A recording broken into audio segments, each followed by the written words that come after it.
Hi అండి అందరికీ. ఇది వచ్చేసి సాటర్డే వ్లాగ్ అనమాట. సో ఎప్పటినుంచో వెంకటేశ్వర స్వామి టెంపుల్కి అయితే వెళ్ళాలనుకున్నాం. సో ఫైనల్గా చూస్తే జిల్లెలగూడలో ఉంది, మాకు నియర్ బై అనమాట. సో వెంటనే వెళ్ళిపోయాం.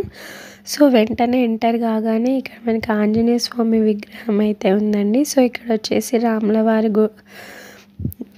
వచ్చేసి ఆంజనేయ స్వామి గుడి కూడా ఉందన్నమాట. అండ్ ఇది వచ్చేసి మెయిన్ ఎంట్రన్స్ అండి. ఇది చాలా పురాతనమైన టెంపుల్ అంట. సో అందుకని వెళ్ళాము.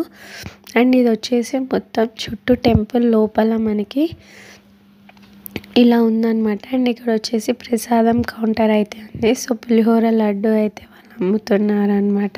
సో ఎక్కడికి వెళ్ళినా ప్రసాదం మాత్రం మిస్ అవ్వం. అండ్ ఇది వచ్చేసి కోనేరులో ఇలా నాగస్వామివి 10 అవతారాలు కూడా ఉన్నాయి అన్నమాట. సో దర్శనం అయిపోయింది, ఇంటికైతే వెళ్ళిపోతున్నాం. వీడియో నచ్చితే please do like, share and subscribe.